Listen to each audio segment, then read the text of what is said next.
Hi,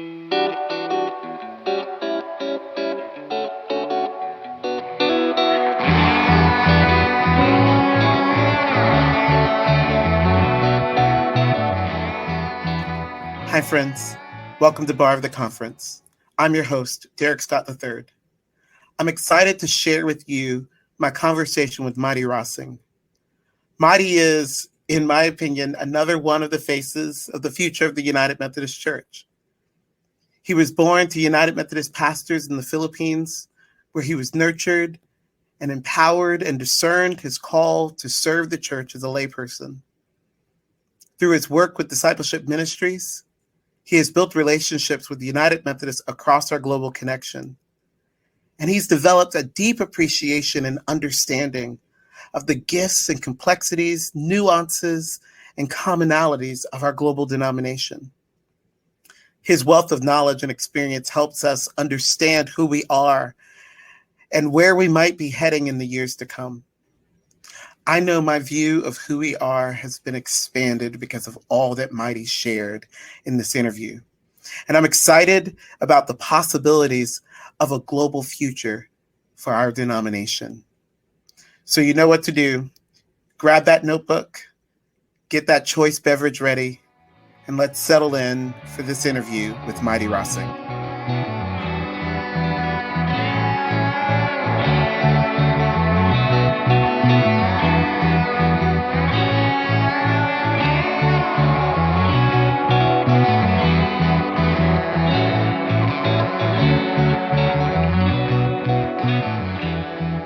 Mighty Rasing, how you doing today? I am doing good. Mighty, I really appreciate you being willing to join me on the podcast. And I'm going to go ahead and name that you get the really great privilege of being a dad to 3 growing boys. And we may or may not hear their interactions in the background, but I am here for it all because I've seen your kids and they're pretty awesome. So I appreciate you being on the podcast today. I think you just got back from the Congo. Am I correct in that? Yeah, that's right. Actually, we arrived from the North Katanga Episcopal area, I think last Friday. So about a few days ago. Awesome. Mighty, you and I met doing work for the Division of Ministries with young people through Discipleship Ministries. And a lot of work around, that group specifically, but also Global Young People's Convocation in Johannesburg a few years ago. And I just appreciated just how much of like a powerful figure you are in the space. I mean, you are a human of incredible capacity and leadership. And it's important to say this because it wasn't just in the US context that I saw it. I saw this in the global context, in your relationship with United Methodists who were not US citizens, and the leadership you brought, the degree of compassion and understanding that you brought to your role, that you bring to your role. I just was inspired by it and have always kind of just said, gosh, like, I think Mighty's younger than me, but I kind of want to be like Mighty when I grow up. So I really appreciate you and just all you bring to our church. But I would love to know, and I think our listeners would really appreciate hearing your journey of becoming a Christian, specifically a United Methodist Christian, and God's prevenient grace in your life, bringing you into the church. So some of that story. Yeah, for sure. Thanks, Derek. Those are some of the most fun times I've had in ministry, working with many different young leaders, adult leaders from all over the world. Yeah. So many challenges, so many moving parts of putting that together. It was fun. Thank you. It was fun. And thank you for being there as well. All of those gifts just gelled together and brought out this amazing event for youth, young adults, and adult leaders. So Well, as to my story, where do I even begin? It's safe to say that I'm a lifelong United Methodist. Both of my pastors are, both of my parents are pastors in the United Methodist Church. They actually met at a Bible school in our home province in the Philippines, in northern Philippines. So, and then I was born, and both of them were already pastoring churches. And so, one of the stories that my mom always brought up when I was younger was that she would go and preach. And while she was preaching and I'm away from her, I would be crying like all the time.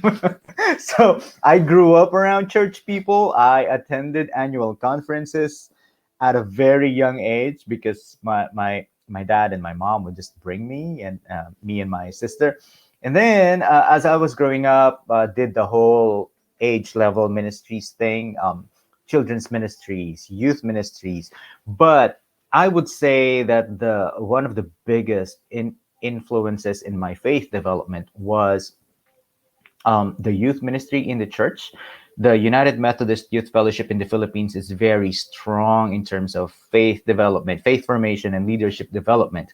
And so at a young age, I became like a district officer and an annual conference officer, and eventually became the national president of the UMYF in the Philippines between 2006 and 2008. And theologically speaking, to like an understanding of our faith, like all these prevenient grace and justifying grace and sanctification, all of these Mm-hmm. things, I've learned that as I was growing up, again through the UMYF. And then there's this specific program for young people in the Philippines called School for Christian Youth Development, Hmm. SCD. It's kind of like an intensive training for young people. Sometimes it lasts for a week. Sometimes I think it lasted for 3 weeks, where kind of like a summer school where you go and learn about theology, learn about the Bible, learn about preaching, and then you get deployed every weekend to a church to serve as liturgists, worship leaders, and sometimes even preachers. So you'd see these young people aged between 12 to 24 preaching in the church. And to me, that was a very special training that I did, I think, in the late 90s and early 2000s. And this is still going on. And this is kind of like the pipeline for leaders in the Philippines that I've seen. Um, but after my stint with the National Youth Fellowship, UMYF, I became involved with division and ministries with young people. Served as a representative for that for 2 years, and then I served under contract with the MYP, and which is the division and ministries with young people under Mm-hmm. Discipleship Ministries. Mm-hmm. Lots of alphabet soup coming to my head right now. Yeah. Yeah. But but then I served in that capacity between 2009 to 2015. And then I moved to the US in 2015 to take on a role as a US based staff of the DMYP to do work with young people in the central conferences. And then in 2019, following a reorganization at Discipleship Ministries, I took on this new role. It's called Director of Conference Relationships, which I currently am. Also worth noting, I'm a lay person. Yeah. Yeah. I've had Lay yay for people, come lay, on. right? Laity rising. Yep. And I have had some people ask me like, so when are you gonna enter full-time ministry? And I'm like, I'm doing full-time ministry, thank you. It's just that Mm-hmm. I'm not clergy. So I've been using that phrase like several times. No, I love it. And let me ask this question, and I've asked it of other folks as well. I'd love for you to articulate your call to ministry, which usually is a question that is placed before our clergy, particularly as they are candidates for ministry. But particularly in United Methodism, we believe that everyone is called to some form of ministry, though there are those who are set apart for clergy orders. But I'd love for you to tell us, describe to us your call to ministry. What is God calling you and has called you to as a layperson in the UMC? Yeah, let me unpack that. Dive a little bit into the history, right? Oh, I forgot to mention one of the very formational programs for me as well is this thing called Christmas Institutes in the Philippines, kind of I've like heard much Christmas about camp. this. Yeah. Yep. So from age 11, I think, until 24, right when I exited the youth fellowship in the Philippines, I was attending those, and it was very formational. And that has something to do with the development of my sense of call that I belong in this community of United Methodists. And these are the wonderful things that are being done. Like every Sunday, we go to church and worship God and be with each other and look at all the wonderful things that are being done also in the community, not just in the local church, but because of limited resources, a lot of the work are being done in the district level and in the annual conference level. So the way that my sense of call developed was again through those Bible studies, formational ministries, and educational ministries of the church. And then when I was graduating in high school, when I was trying to discern where I want to go, I sort of have this idea that I wanted to be a pastor, right? Because I was so involved with the church. And then my dad and I had a conversation, and he said, you know, you can go straight to Bible school if that's what you really want. But he gave me this advice, which I'm really thankful for. That he told me that I had the mental capacity and also the um, budding expertise to try it out in the broader world, so to speak. And so he said, go get your 4 year degree, whatever it is that you want, check your calling, see if it changes, live your life essentially, and experience the world outside the confines of our home and our church community, and see where that takes you. And for me, that was I really appreciated that, and so I went and pursued my bachelor's degree at the University of the Philippines, in political science. I was considering going to law, Oh, but wow. decided like midway through college, I'm like, I'm not cut out for law. I don't want to do that. And so my sense of calling then evolved into, okay, I think I want to write. Um, I want to write. I want to pursue like creative writing and all that fun stuff. But I also had an agreement with my parents that I was just going to stay in college for 4 years because I had a sibling that was coming up behind me.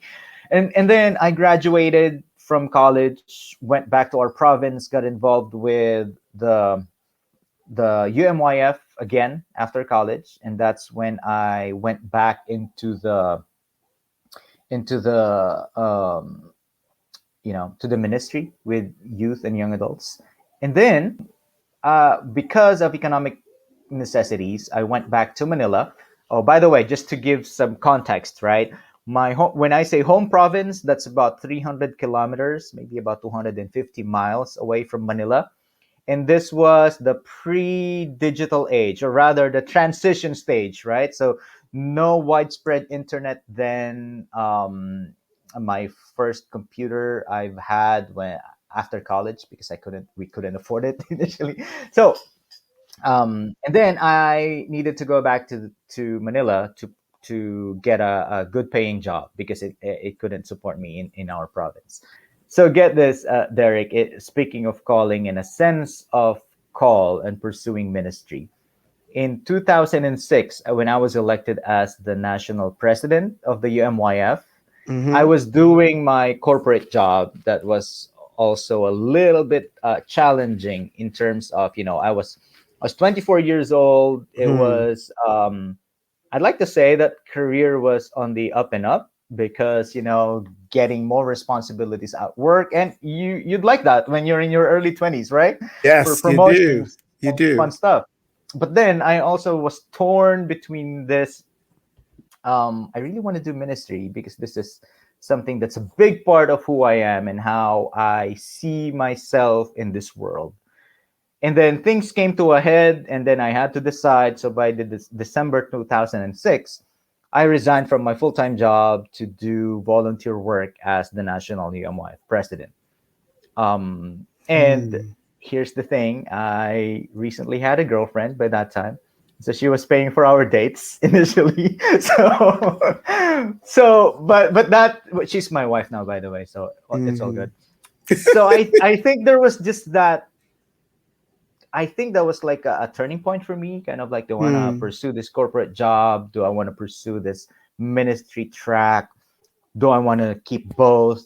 But it came to a point where there are many things that I want to do with ministry, and I feel like I cannot do justice to both if I pursue both at the same time, right? Yeah. So Yeah. I took this path, and then eventually, when was that? 2006, like more than a decade later, here I am. Mhm. So that's Mhm. been what? Yeah. So here I Wow. am, a series of steps, and here I am still working with the church, just at a different level. So Yeah. It's always a series of saying yes to open doors, saying yes to um, what feels like impossible situations at times. There's so much that resonates with me, Mighty. I thank you for sharing all of that. You've been working at Discipleship Ministries for many years now. And I'm curious, I mean, obviously there's a difference between being a part of a local church and what ministry looks like there, and ministry that looks like what ministry looks like at a United Methodist agency. But I'm even curious, like, how what you do at Discipleship Ministries compares to what you recall from being in ministry in the Philippines, and what that's like for you. um, yeah, that's a good question, Derek. I've seen both, like from the ground and also at this level of the general agency, and some people would say that general agencies may have a lot of bureaucracies, right?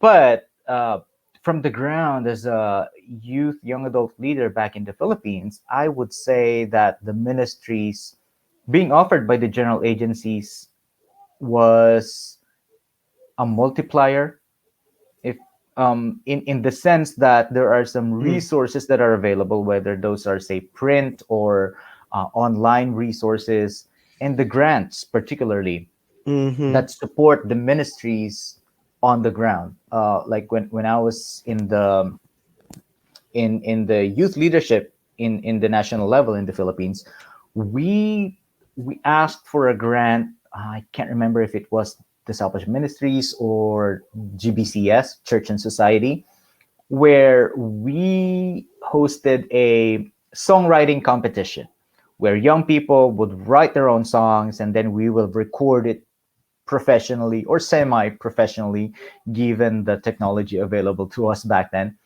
And you know what? We called it Awit Kay Yahweh, so Song for Yahweh.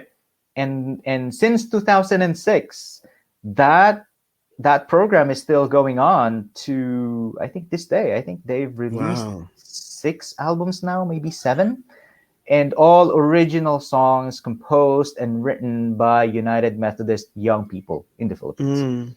So some of it is also on Spotify. I mean, I'll share with you the link. Please So do. Are the songs in Tagalog, or are they in English, or? some are in Tagalog, some are in English, and Mm-hmm. so yeah, that was something that we did in honoring the talents of young people, giving it as an offering to the church. Mm-hmm. And also we tried starting some campus ministry programs, a number of programs, and so which is how the ministries at the general agencies are multipliers, especially if there are already initiatives that are happening on the ground, and the resources from the general agencies come together and expands that, amplifies that. And of course, the presence of general agencies is also generally welcome. Um, there's a lot of conversation to be had for neo-colonialism, right? And imposing on central conferences. But even if there are mistakes, the presence, this idea of a worldwide connection is a wonderful thing where we Mm, can learn from each other and we can direct resources to where it is needed.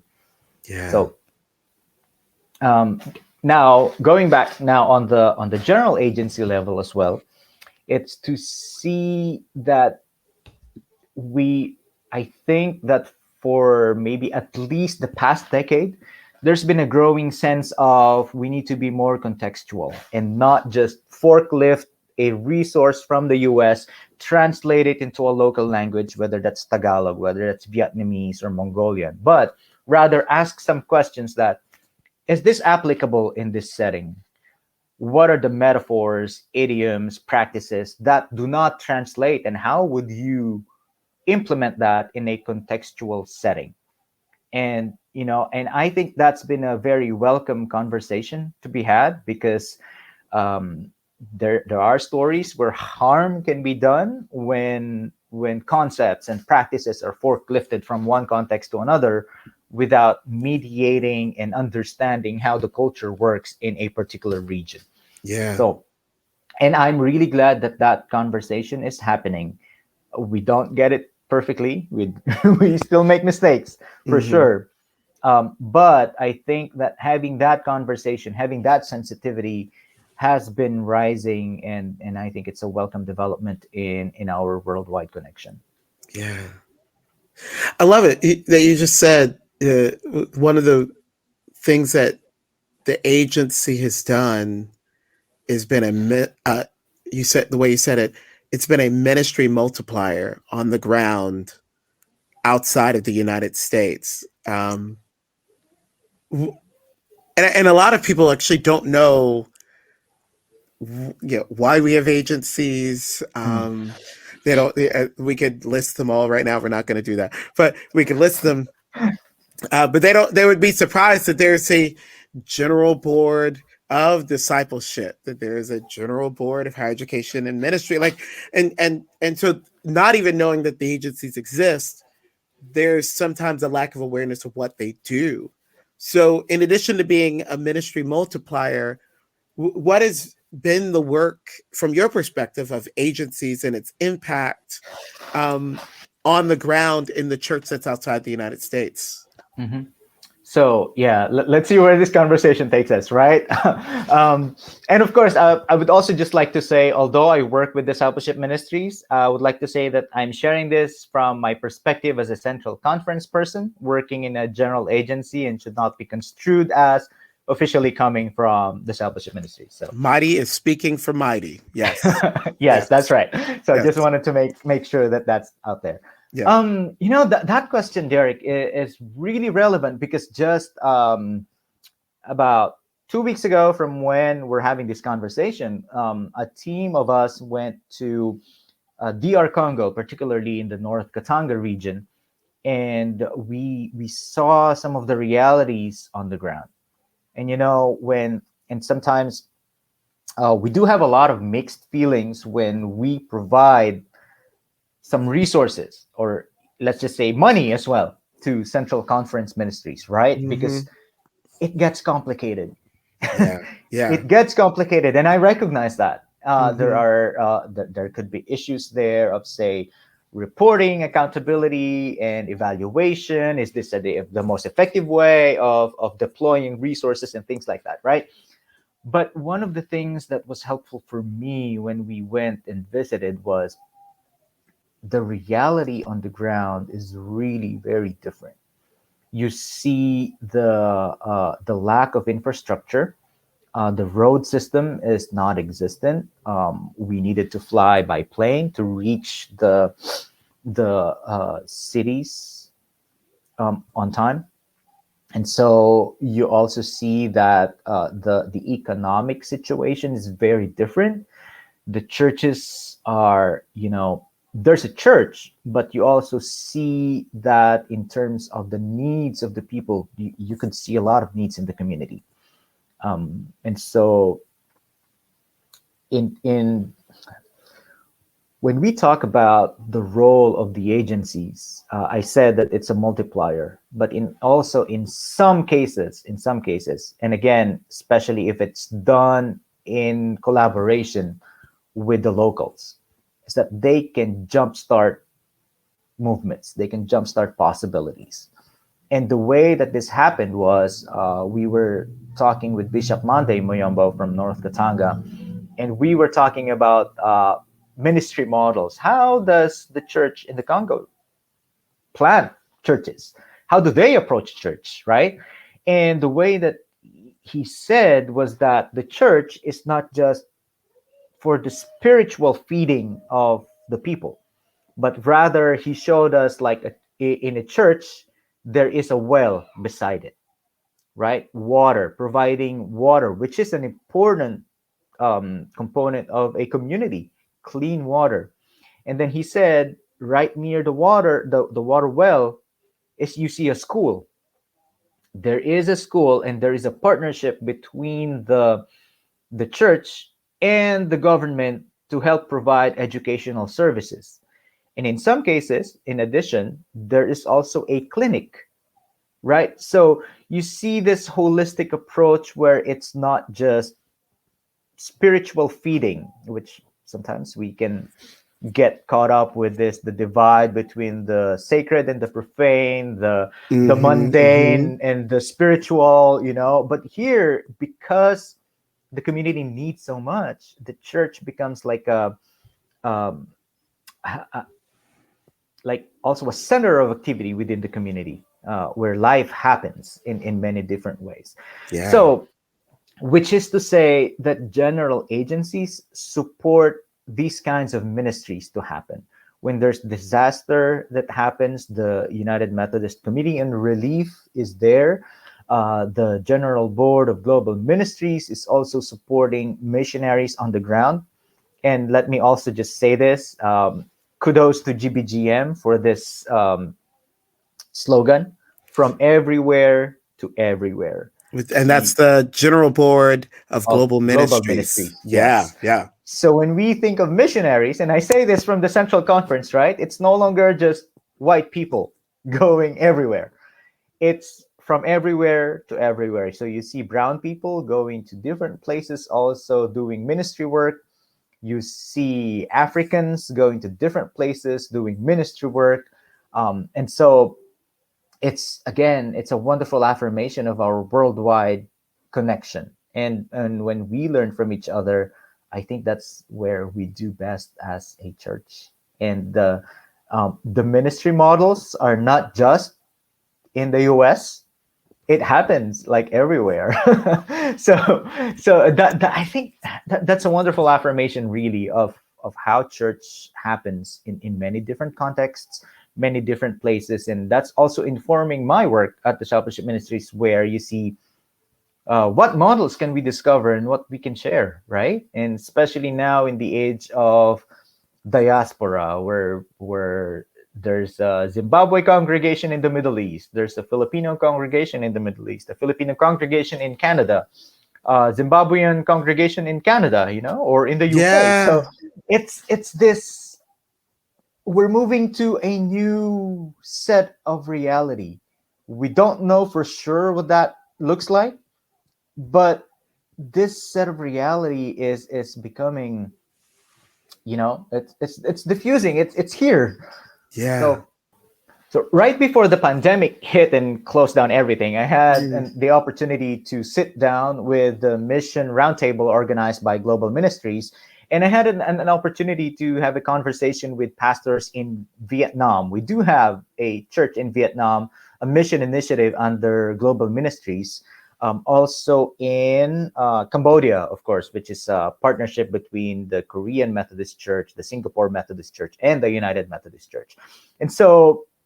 And we have Vietnamese Methodists in the U.S., like Hmong communities, HMONG communities in the U.S. as well. So, and get this, Derek, I was in conversation with a pastor in Great Plains last year during their annual conference, and she said that she is doing ministry with United Methodists from Rwanda, from Uganda, and from many other places. And they were asking if there are resources for Christian growth, Methodist faith in Swahili or in French. And I'm like, this is an opportunity for the global church to also support the church in the US in its effort to become more multicultural and Yeah. to support the development of faith in migrant communities as people are moving in to these new places. And post pandemic, there's been a rearranging of where people live. And so Hmm. how do we then live out to this the vision in the Bible where many tongues, many tribes, many peoples coming together and worshiping God, and just this diversity. And so there's real opportunity for us to utilize this worldwide connection. And again, not just from the US to Central Conference, but rather, like, again, borrowing from Global Ministries, from everywhere to everywhere. So Yeah. Yeah. I've been told many times that the church is growing on the African continent, the United Methodist Church specifically.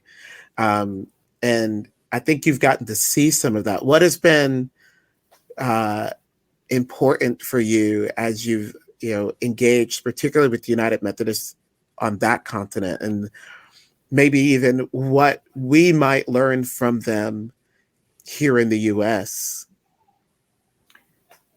some of what I've seen is that just the integration of the community, of the church in the community.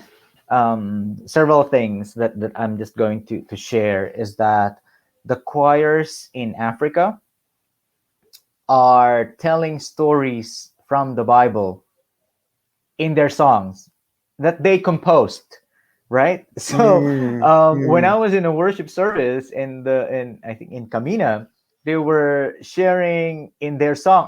I couldn't understand it, but I was asking the translator who was with me, our host, and said, "Hey, what does that song about? What is that song about?" And he said, "Oh, they're sharing about Peter denying Jesus 3 times before the mm. rooster crowds."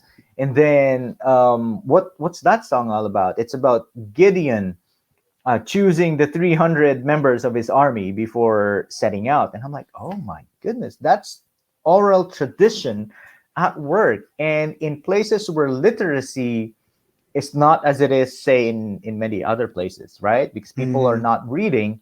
Now you draw on the power of songs, drums, to tell the stories of the Bible. Mm. And so I was also thinking about, oh wow, this is powerful. So people still know the stories from the Bible, the stories of our faith. And in other places as well where growth happens, there is a desire to address the needs of the people, and not just the spiritual needs. When healthcare is provided, I mean, it's not like a high level healthcare, but healthcare is provided, some medicines are provided. And again, this is through partnerships with the church in many different places, whether that's Europe, whether that's the US, Yeah. or other places where resources is more abundant, right? Mhm. And so some of those resources are then provided to help address the healthcare needs of a community. Also, one of the things that I've also learned is that they also push through some of the cultural mindsets, in particular the role of women. Mm. And in some places it's intentional to designate a woman pastor as a district superintendent, not just to make a statement, but, well, I guess it's making a statement that women are co-equal with men in leadership positions. And I Mhm. feel like in many places where men are still traditionally seen as the head of a tribe or head of a household or whatnot, that women, are there too, capable of becoming leaders. And to Yeah. me, that's also pushing the boundaries of the culture to an extent. Wow. And that's an important work of the church as well, right? Absolutely.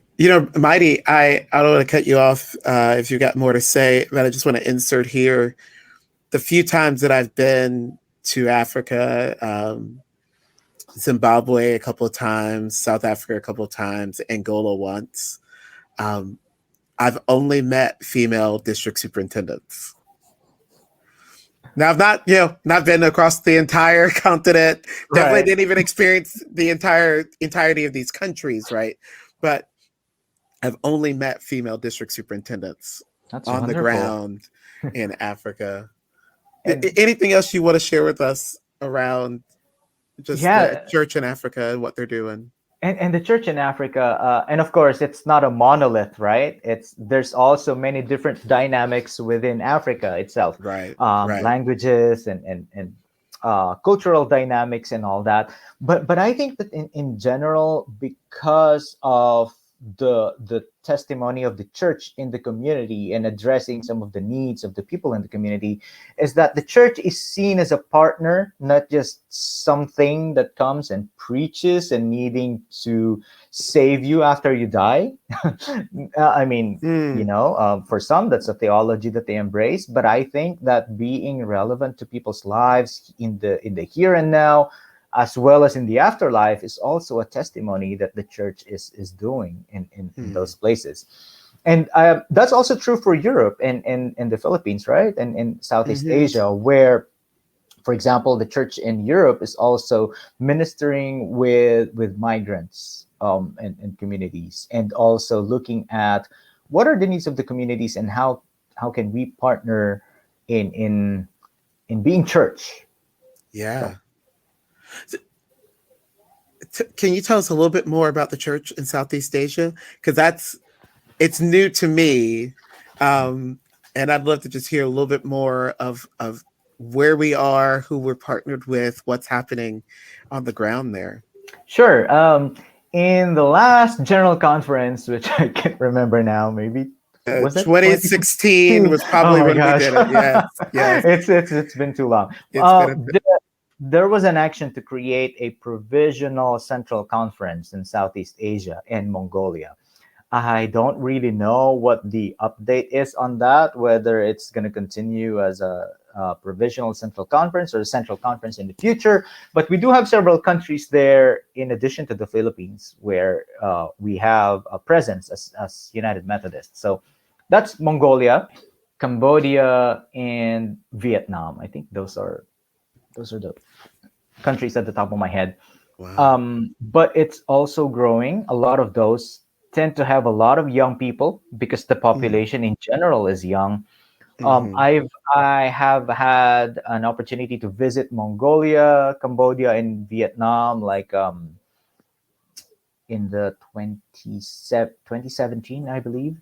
And that's the same thing. They are doing ministry in those places, and sometimes the social rules, the government rules are not very friendly to the church, but they still do it. And again, they are embedded in the community, where they talk with some of the elders in the community. They also um, provide some spiritual support. But I think that model of providing and helping address the needs of the community is also present. Um, So your dad told you years ago that you had the competence and capacity to work outside of the church and you should give that a go. But you got pulled, the spirit pulled you in. And so you've seen a lot. And we'll talk about sort of the big themes in a bit, but you've seen a lot of, how our church works and the impact of that on the ground, probably in the US, but definitely outside the US. What's keeping you in this work? What keeps you saying yes to getting on a plane and going to Congo, or I imagine being on Zoom calls at all hours of the morning and night to connect with colleagues across the planet? What keeps you in this work? I think it's really that sense of call. this worldwide connection that we have, I think, is special. It's not always easy. I mean, we've had a lot of difficulties over the past decade, maybe Yeah. more. Yeah. But I do think that discipleship happens like everywhere, and that's what I just been telling myself, telling some friends, that Mm. whatever happens in the very near future, in the farther Mhm. future, I think that the work of making disciples will continue. Yeah. um and for me personally, I have had this philosophy. I mean, earlier, not as much right now, but when one of your foot is in the system and the other one is exploring like many places.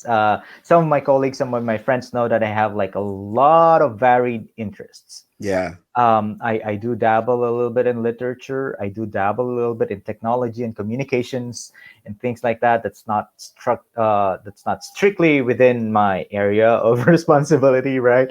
And sometimes I need to be reined in, like, okay, I gotta focus on this area, at least for now. But for me, it's to see those stories of impact of how the church is representing Jesus in many different places around the world. That is a worthy sense of call that's always empowering and encouraging when you see that in spite of many differences, the church continues. Not just differences, challenges, issues, problems, and we're not perfect people. We're not a perfect church. God knows there's a lot that can be improved, but seeing people follow Jesus, and young people, older people, where lives are being changed, that's wonderful and very encouraging and empowering. Wow. Let's take a quick break.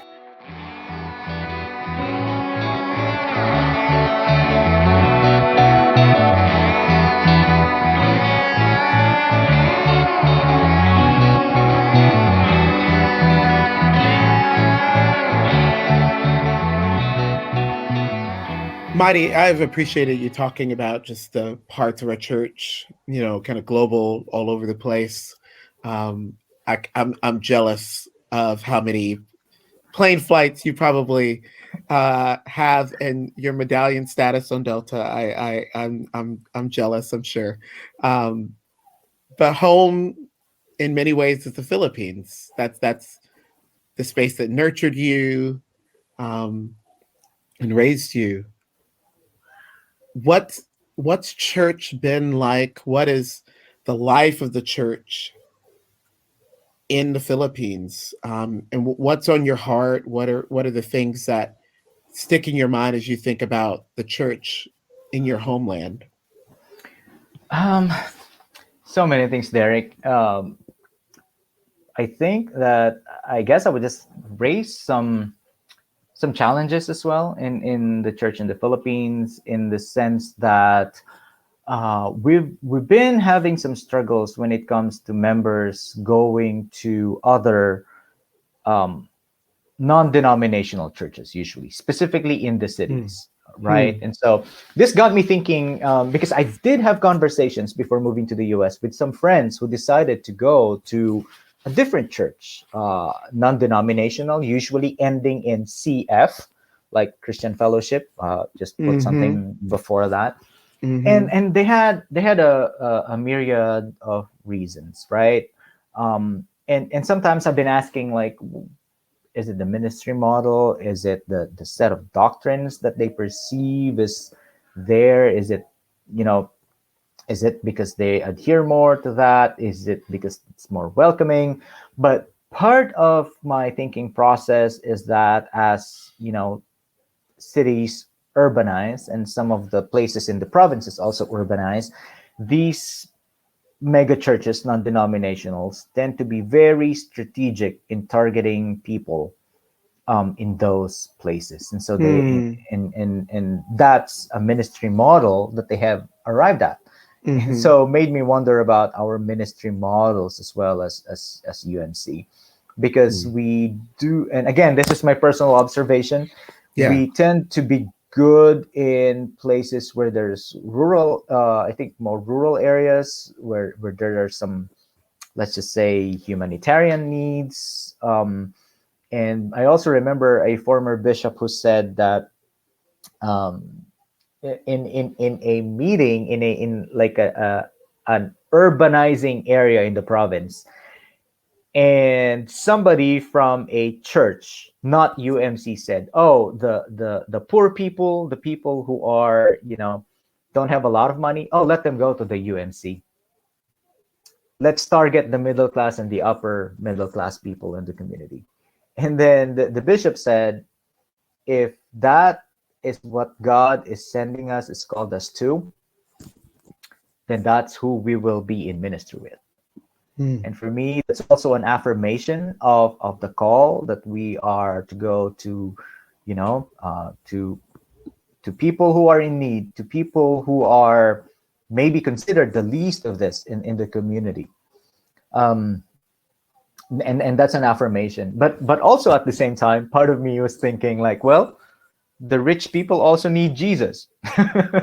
And they need a place to support the people in their community who do not have the same level of ministry. So to me, the Mm. question then becomes, how do we create a church where, both the rich, the poor, the different races can come together, different cultures can come together. So I guess that's not just a U.S. issue, but also like an issue in many different places. Where, how do we transcend class? How do we transcend economic standing? How do we transcend Mm.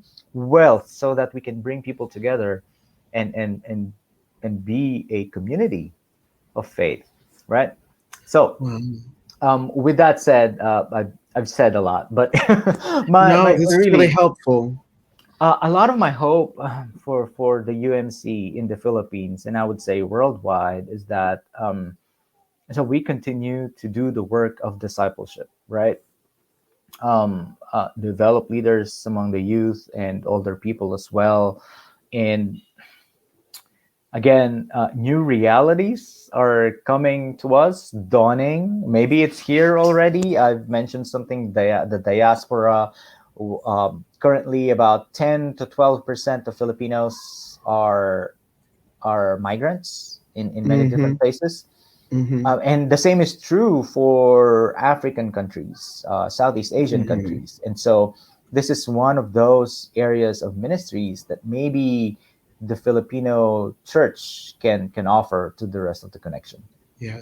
Um, This is really helpful, Mighty. And I'd like to stay on this conversation specifically about the church in the Philippines. Sometimes in the United States, and it's very reductionistic, but sometimes in the United States, we do think of our churches outside the US as people of one mind. They've always had one mind, they always will have one mind. Now, we all know that's not true. I mean, our local churches are not of one mind, let alone entire central conferences. But I'm curious, can you bear out a little bit of the diversity of thought that is in the Philippine Central Conference, and maybe even some of the ways that that diversity of thought has been challenging for that part of our connection? yeah, thanks for bringing that up, Derek. Definitely some diversity of thought, but I would say also that in the Philippines, I would say that in terms of the conservative progressive spectrum, sometimes I don't know how helpful that is, but Right, right. majority would probably lean like center conservative, you know. Hmm. Mm-hmm. um I would say that, but there are also some progressive minded folks there, progressive minded theologians in the Philippines.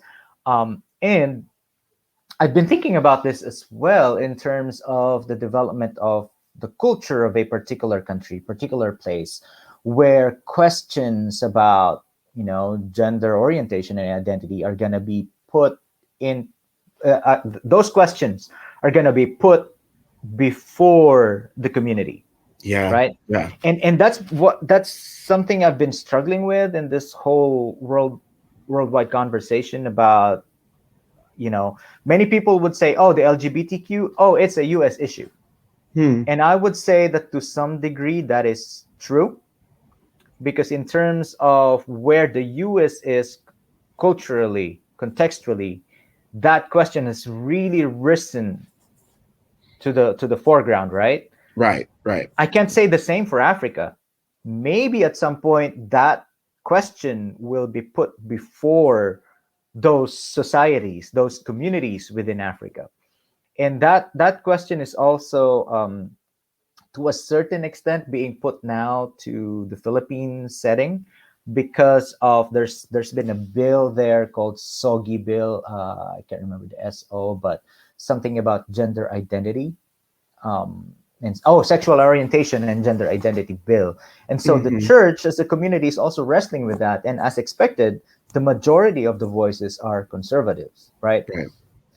But in our present reality as the UMC, where there's this looming possibility of split, are people going to go this way? Are people going to go join the GMC? Will they remain UMC? It's there's been a lot of conversation, a lot of chatter online, and there's also a lot of desire for many people to remain United Methodists. And some of these people identify more as conservatives in terms, if in the theological spectrum. Hmm. And let me just go back, just to provide some background and experience in the Philippines when it comes to this, because whenever there is an issue, whenever there's the possibility of split or some people leaving the church, Hmm. it's not always one issue. Hmm.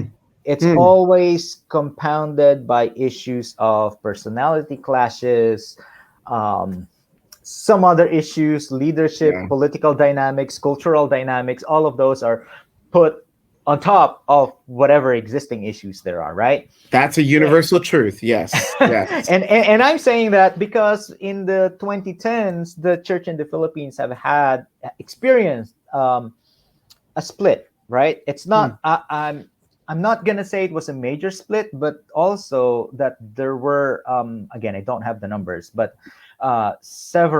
quite a number of churches decided to form their own denomination, um, also Methodist, but a different branch of Filipino Methodists, so Hmm. to speak. Wow. And again, this issue started with some. It was one of the bishops who then, again, I don't want to simplify the issue, right? It's not just one Yeah. thing, but a confluence of many different things. And I'm gonna just talk about some of the experience of the churches that Yeah. experienced those splits, because not all local church were 100%, oh, we will go join this new denomination. Rather, Hmm. there's some churches where, oh, we want to stay United Methodist, and the other would say, oh, we want to go this other way. And some of the impact to that is, like, within families, it created a lot of conflicts, a lot of Hmm. rifts. And in some cases, the church was padlocked and guarded by men with, like, metal bars. Yeah. And it really damaged the testimony of the church in the community. In some Hmm. cases, some people came to blows. And so when this happens, the people in the community start asking, what's happening with you guys? You're Christians, you're Methodists, you've been part of our community, and now you're fighting over this building. And they do not know perhaps the whole story. But but and I just lift that up because that is a real possibility that can happen. I'm not saying it will happen, but it can happen in some settings where there may be some hotheads, and Hmm. some scenarios might happen where it's not very Christian-like conduct, Right. right?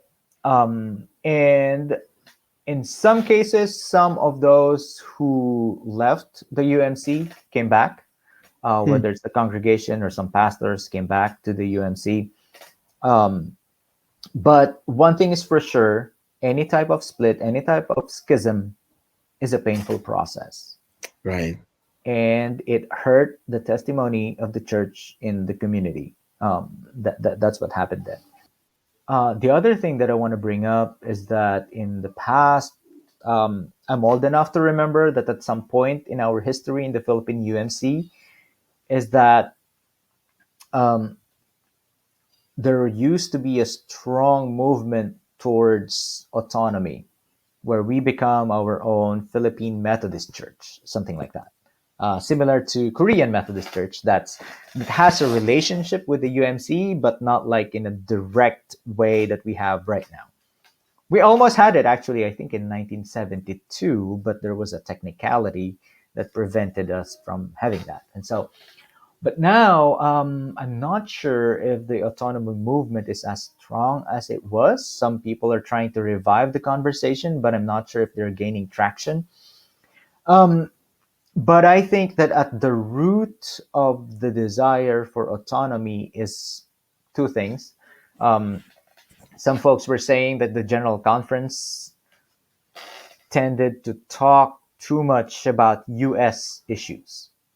And some Filipinos were saying, we are not, we're, that's not really our issue. And they keep talking about it at the General Conference. It just so happened that the Philippine Central Conference has a setting where we can talk about Philippine centric issues, right? And we don't need to bring it up to the General Conference level. The US did not have that. And so that's one of the conversations I remember having back in the 90s. Like, yeah, General Conference, all they talk about is a lot of US issues.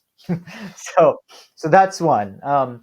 Secondly, with the autonomy movement, it's also a sense of, as a church in the Philippines, is that we want to have like more say, more sort of self-determination, and that's a remnant for the discourse on colonialism, and making sure that we are determining our path as a nation church, sort of.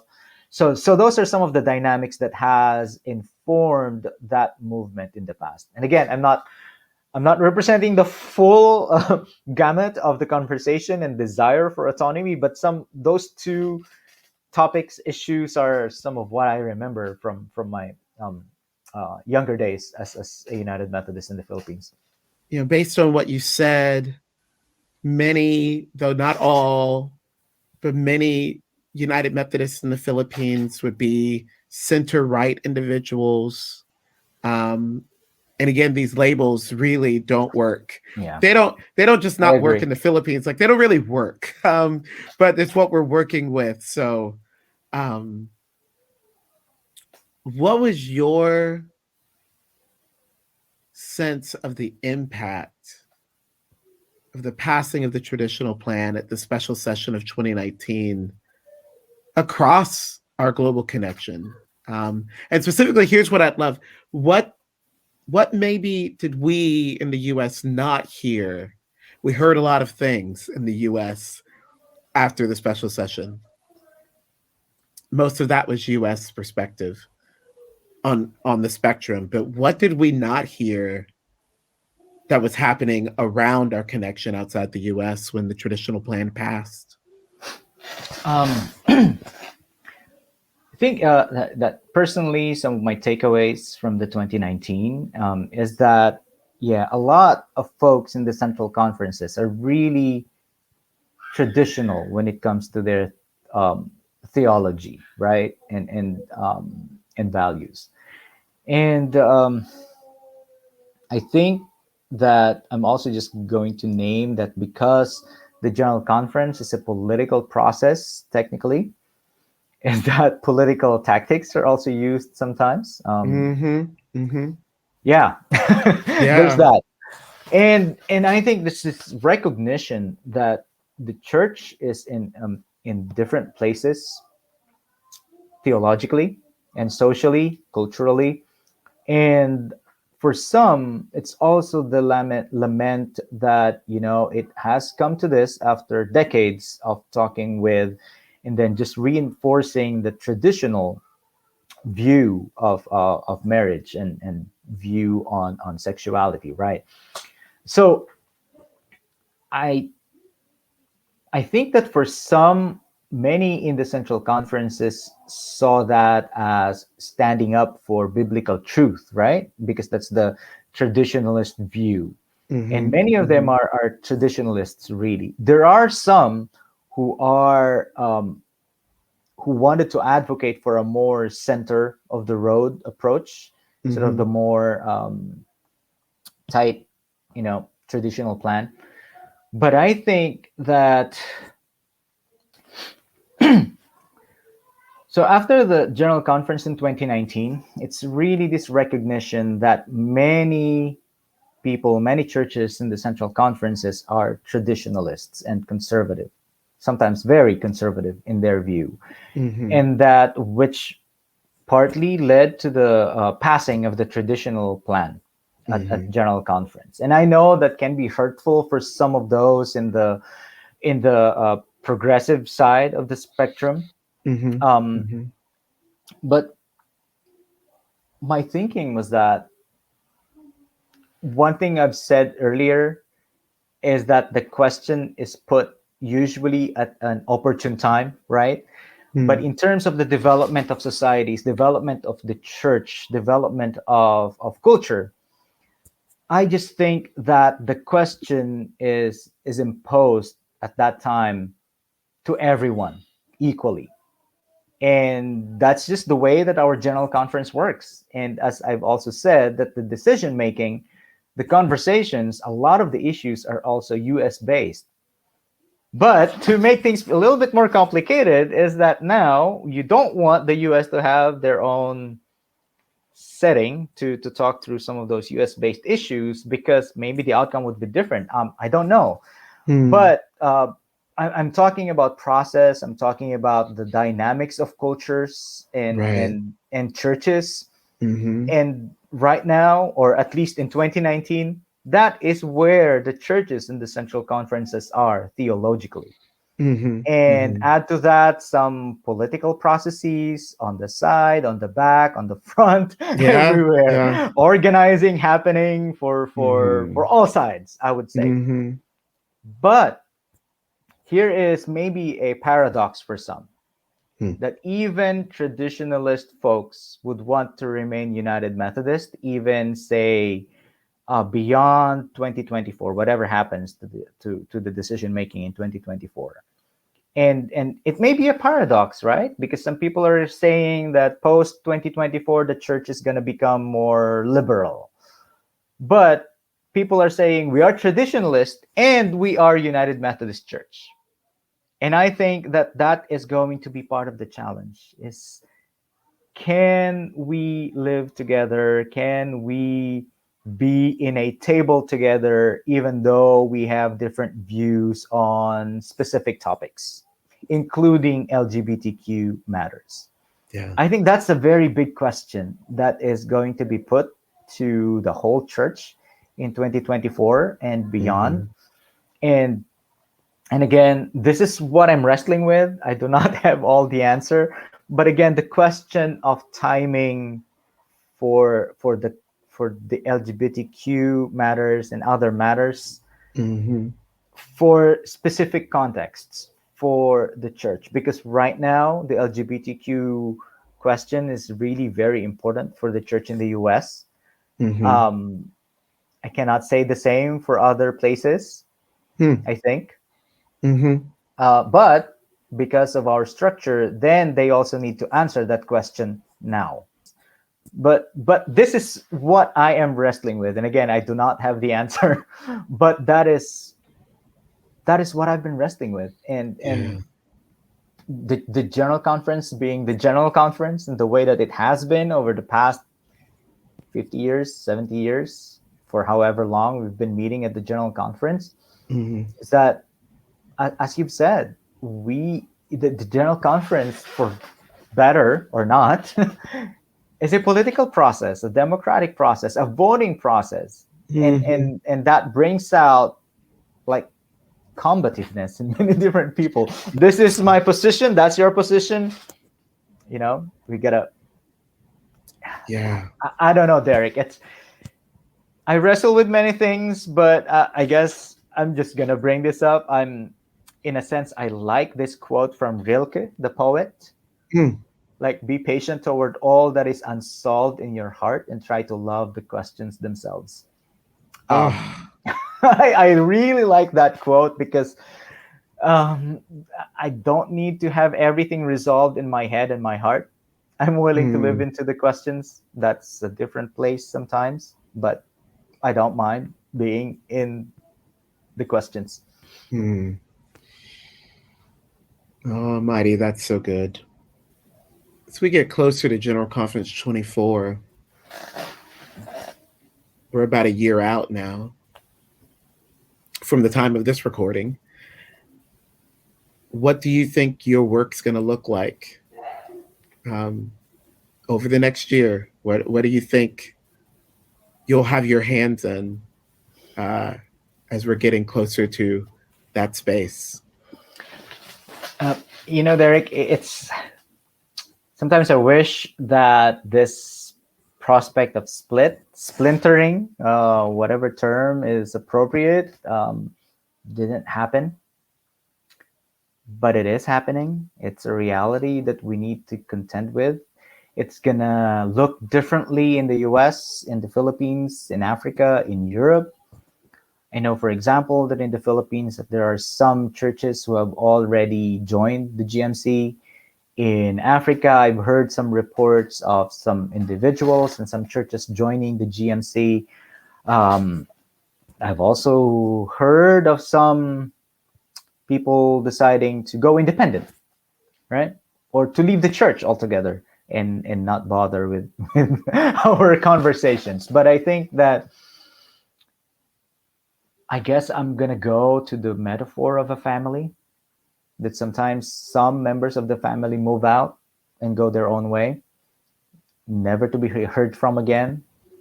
I hope that that will not be the case, but that um, even though there may be some pain now for disaffiliations, relationships broken, that at some point in the future we will be able to find ways to work with each other and collaborate. Right? Mm.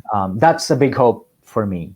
Um, the Speaking of pain, there's a lot of pain that's happening Mm. and will happen, and I think that as much as possible, I hope that people can bless each other, whether they belong to the traditionalist camp or the progressive camp or somewhere in the middle, Mm. to bless each other and go separate ways, however that would look like. Mm-hmm. Mm-hmm. But in terms of my work, my hopes for the UMC globally, there are some possibilities. There are a number of strains that I think are worth looking at, praying for, and continuing to look at. Mm-hmm. Uh, Number one is, we are moving again. I keep saying this, a new reality where the majority world, as they say, the majority Christian world, is moving to the south, to the Mm-hmm. away from the more developed countries to Yeah. the developing and underdeveloped countries. Mm-hmm. And Mm-hmm. so one of my hopes is that we can look at best practices, models of ministry that work in those contexts, and find ways to walk alongside those our brothers, sisters, our siblings there, to support, again, to amplify where we can, to support them in the work that they do, and also to lift up those best practices to the rest of the worldwide connection. That's a big hope of mine. And again, I borrow from global ministries, like from everywhere to everywhere. How can we support each other as a global church when in this age of diaspora, in this age of differences? How can we come together in the midst of differences? Mm. Because when we pull together our resources, our collective minds, our ideas, no matter where on the spectrum we belong or we identify with, is that I think wonderful things can come out of those collaborations. So Mm. um, those are big things, Derek. I don't know for Yeah. sure how that will shake up, but as for me, those conversations will need to happen in terms of looking for the best practices, looking for, how do we best address these challenges? And when we are at the table in conversations with each other, whether from the west, from the east, from the north and the south, just this coming together, that energizes me. So Mighty, do you think there's a global future for the United Methodist Church? there is a global future for the United Methodist Church, Derek. I believe Mm. that in my heart. Mm. It will look different, I'm Mhm. sure, and there are hurdles that need to be what's the term? My Filipino mind is interfering with the English word. Yeah, That needs to be overcome or like jumped over. yeah, yeah, yeah. Yeah, there are hurdles, but I think that there is a global future for the UMC, Mm. and I hope my big hope is this, that when the dust settles and there, some people will go, some people will stay, some people will go a different way. But when the dust settles, my hope is this, and I keep telling people this, that the work of discipleship will continue, and that discipleship is a worldwide effort. And I think Mm. that I would reiterate that, to find ways to walk alongside each other and to come together, even though we may not agree on everything. So Mm. Mighty, I am so grateful for this conversation. I have been educated, and my understanding of my church has been expanded. And so, thank you for your work. Thank you for your witness, um, and this, staying in this ministry, particularly at this moment. Um, because I just believe that you are doing some really incredible stuff in helping the United Methodist Church be all that it's supposed to be. So really appreciate you and all that you bring. And thanks for being on the podcast today. thank you, Derek. It's an honor and a privilege, and it's been wonderful working with you at Yeah, GYPC, and also great to hear and listen to some of the episodes of this podcast. So it's I amazing. love it. Keep it up, brother. I do love long form content, and I'm sure there are others like me.